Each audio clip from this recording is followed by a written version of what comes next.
Bonjour à tous, on commence avec un point sur les incendies qui ravagent la ville de Los Angeles aux États-Unis depuis ce mardi. Ce vendredi, le bilan encore provisoire est monté à au moins 10 morts et plus de 13 000 hectares ont brûlé. Pour vous donner une idée, ça correspond à environ 2 fois la taille de Nantes. Il s'agit des incendies les plus étendus. Dévastateur de l'histoire de la Californie, a déclaré le président américain Joe Biden ce jeudi. Pour lutter contre les flammes, environ 7500 pompiers sont mobilisés et 400 renforts militaires ont été déployés. Le gouvernement fédéral, donc à l'échelle des États-Unis et pas seulement de la Californie, a annoncé qu'il allait prendre en charge intégralement le coût de la réponse aux incendies pendant les 6 prochains mois, notamment en installant des refuges temporaires. Deuxième actuel, le nombre de morts dans la bande de Gaza entre le 7 octobre 2023 et le 30 juin 2024 serait supérieur d'environ 40 personnes à celui enregistré par les autorités du territoire palestinien. C'est ce que conclut une étude publiée ce vendredi dans la revue scientifique The Lancet. Concrètement, entre les 7 octobre 2023 et le 30 juin 2024, le ministère de la Santé de la bande de Gaza, qui est dirigé par le Hamas, avait fait état d'un bilan de 37 877 morts. De son côté, l'étude estime plutôt un total de 64 260 décès, soit près de 3 perces de la population. Les chercheurs ont utilisé 3 sources pour établir ce chiffre. Une liste fournie par le ministère de la Santé du Hamas, qui comprend les corps identifiés dans les morgues et les hôpitaux. Une autre issue d'une enquête en ligne financée par ce même ministère, dans laquelle les Palestiniens ont signalé le décès de leurs proches. La troisième liste a été établie à partir de notices nécrologiques publiées sur les réseaux sociaux. Les auteurs de l'étude ont précisé que les données des hôpitaux ne précisent pas toujours la cause des décès, ce qui pourrait entraîner une surestimation. À noter que l'AFP n'est pas en capacité de vérifier de manière indépendante le nombre de morts dans la bande de Gaza. Autre info sur Gaza, on en parlait hier, mais c'est désormais officiel.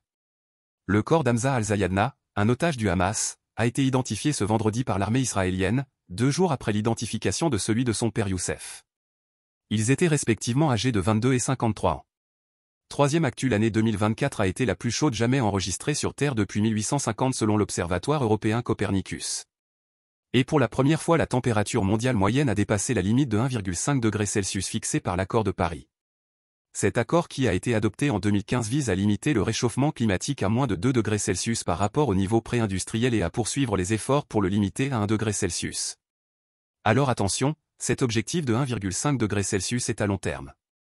Pour que cette limite soit considérée comme franchie, il faudrait que la température mondiale dépasse en moyenne 1,5 degré Celsius sur une période d'au moins 20 ans, ce qui n'est pas du tout encore le cas. 87 hôpitaux ont déclenché le plan blanc, a annoncé le ministère de la Santé. L'objectif de ce dispositif, c'est de réorganiser rapidement les ressources humaines et matérielles dans un établissement de santé, en déprogrammant certaines opérations ou en rappelant des personnes en congé, par exemple. L'épidémie de grippe hivernale dure généralement entre 10 et 12 semaines, mais elle s'est intensifiée début janvier, ce qui a provoqué des hospitalisations d'un niveau, je cite, exceptionnellement élevé selon Santé publique France. La vaccination contre la grippe est recommandée aux personnes de plus de 65 ans, aux immunodéprimés, aux nourrissons de plus de 6 mois atteints de comorbidité, aux femmes enceintes et aux résidents en établissements médico-sociaux. Selon la ministre de la Santé, Catherine Vautrin, interrogée sur CNews Europe 1, 70% des cas de complications aux urgences concernent des personnes non vaccinées, alors qu'elles sont éligibles au vaccin. Cinquième actu. La SNCF va devoir retirer l'obligation de cocher madame ou monsieur pour acheter un billet de train en ligne. C'est ce qu'a décidé la Cour de justice de l'Union européenne, l'organe judiciaire suprême de l'Union européenne, ce jeudi. C'est l'association Mousse qui lutte contre les discriminations liées au sexe, au genre et à l'orientation sexuelle qui est à l'origine de la saisie de la Cour de justice de l'UE. Selon l'association, ces précisions de genre sont discriminantes pour les personnes transgenres, donc les personnes qui ne se reconnaissent pas dans l'identité de genre qui leur a été attribuée à la naissance, mais aussi pour les personnes non binaires, qui ne se reconnaissent pas dans les catégories de genre exclusivement masculin ou féminin, et pour les personnes intersexes, dont les caractéristiques sexuelles ne correspondent pas aux normes typiques de masculin ou féminin. La Cour de justice de l'UE a finalement jugé que cette obligation du choix entre madame et monsieur n'est pas, je cite, objectivement indispensable pour acheter un billet de train. C'est désormais au Conseil d'État, la plus haute juridiction administrative en France, de trancher. On suivra ça. Et on finit avec cette actu, une pétition a été lancée sur le site change.org pour que Gisèle Pelicot, la principale victime du procès des viols de Mazan. Le prix Nobel de la paix est décerné chaque année à une personne ou une organisation ayant contribué de manière significative à la promotion de la paix dans le monde.